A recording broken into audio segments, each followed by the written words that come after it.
कभी ऐसा होता है ना कि सुबह उठते ही दिमाग में एक साथ 100 चीजें घूमने लगती हैं। आज क्या क्या करना है, लोग क्या उम्मीद कर रहे हैं, और न जाने कितनी ही छोटी बड़ी चिंताएं। ये सब मिलकर एक ऐसा मेंटल प्रेशर बना देती हैं जो पूरे दिन का मजा ही खराब कर सकता है। तो सवाल ये है कि आखिर हमारे दिन इतने भारी और बोझिल क्यों लगते हैं? ऐसा क्या है कि हम लगातार एक अदृश्य दबाव में जीते रहते हैं? ये दबाव आता है उन अनगिनत छोटी छोटी बातों से जो हमारे दिमाग में चलती ही रहती हैं। जैसे लोगों की हमसे उम्मीदें, सोशल मीडिया पर क्या पोस्ट करें, ऑफिस की टेंशन तो है ही, और सबसे बड़ा सवाल, लोग क्या सोचेंगे। ये सब मिलकर एक ऐसा शोर मचाते हैं कि हमारी शांति कहीं खो जाती है। लेकिन सोचिए, क्या हो अगर एक बहुत ही पुराना, एक सिंपल सा आइडिया हमारी इस मॉडर्न, उलझी हुई जिंदगी को आसान बना दे। एक ऐसा आइडिया जो हमें इस बोझ से आजाद कर सकता है। इस आइडिया को कहते हैं डिकोटोमी ऑफ कंट्रोल। अब ये सुनने में थोड़ा भारी लगता है, पर इसका मतलब बहुत सीधा है। कंट्रोल का बंटवारा। ये स्टोइक फिलॉसफी का एक बहुत ही पावरफुल प्रिंसिपल है। ये हमें सिखाता है कि असली मन की शांति तब मिलती है जब हम साफ साफ ये समझ लेते हैं कि क्या हमारे कंट्रोल में है और क्या हमारे कंट्रोल में नहीं है। तो चलिए इसी फर्क को थोड़ा और समझते हैं। हमारे कंट्रोल में असल में बहुत गिनी चुनी चीजें होती हैं, जैसे हमारे एक्शन, हमारी कोशिशें, किसी भी सिचुएशन में हमारा रिएक्शन और हमारे इरादे। और दूसरी तरफ उन चीजों की लिस्ट है जो हमारे कंट्रोल से बिल्कुल बाहर हैं, जैसे दूसरे हमारे बारे में क्या राय रखते हैं, किसी काम का फाइनल रिजल्ट क्या होगा, या फिर भाई मौसम कैसा रहेगा, ट्रैफिक कितना मिलेगा। असली सुकून इसी फर्क को दिल से मानने में है। तो सबसे जरूरी बात क्या है? हमें अपने काम पर फोकस करना है, उसके नतीजे पर नहीं। जब हम सिर्फ अपनी कोशिश पर ध्यान देते हैं तो रिजल्ट की चिंता से अपने आप आजाद हो जाते हैं। चलिए इस फिलॉसफी को आज के जमाने के एक बहुत ही कॉमन एग्जाम्पल से समझते हैं। सोशल मीडिया पर कुछ पोस्ट करना। जरा सोचिए, जब हम कुछ पोस्ट करते हैं तो हमारे कंट्रोल में क्या है? बस इतना कि हम कौन सी फोटो पोस्ट कर रहे हैं और हमारा इरादा क्या है।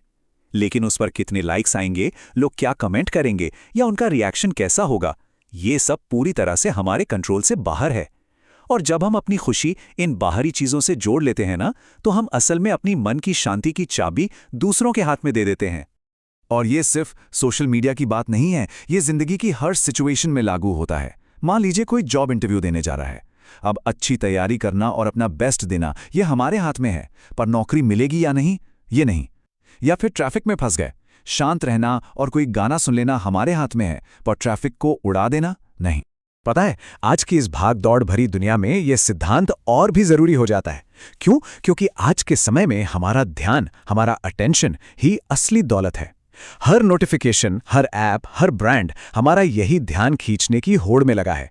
इसलिए यह फैसला बहुत जरूरी है कि हम अपनी ये कीमती एनर्जी कहाँ लगाएं, उन चीजों पर जो हमारे कंट्रोल में हैं या उन पर जो नहीं हैं। तो अगली बार जब भी मन में बहुत ज़्यादा ख्याल आएं या चिंता हो, तो इस 4 स्टेप के प्रोसेस को ट्राई किया जा सकता है। पहला, बस एक पल के लिए रुकें और महसूस करें कि क्या चल रहा है। दूसरा, खुद से वो सबसे ज़रूरी सवाल पूछें, क्या ये चीज़ मेरे कंट्रोल में है? तीसरा, अगर जवाब हाँ है तो एक्शन लें। और चौथा, जो शायद सबसे मुश्किल है, अगर जवाब नहीं है तो उसे जाने देने की प्रैक्टिस करें। ये समझना बहुत ज़रूरी है कि कोई भी सिचुएशन कितनी भी खराब क्यों ना हो, सिर्फ एक चीज हमेशा हमारे कंट्रोल में रहती है, और वो है हमारा अपना रिएक्शन। गुस्सा करना है या शांति से उसे हैंडल करना है, ये चॉइस हमेशा हमारी होती है। जब हम इस तरह सोचना शुरू कर देते हैं ना, तो इसके फायदे कमाल के होते हैं। मन में शांति बढ़ने लगती है, हम अपने काम पर बेहतर फोकस कर पाते हैं और फालतू का स्ट्रेस कम हो जाता है। इससे एक अंदरूनी कॉन्फिडेंस भी आता है, क्योंकि तब हर नतीजा, चाहे वो अच्छा हो या बुरा, हमें कुछ ना कुछ सिखाकर ही जाता है। हाँ, एक बात बिल्कुल साफ है, ये कोई जादू की छड़ी नहीं है कि सारी समस्याएं गायब हो जाएंगी। समस्याएं तो जिंदगी का हिस्सा हैं, वो रहेंगी।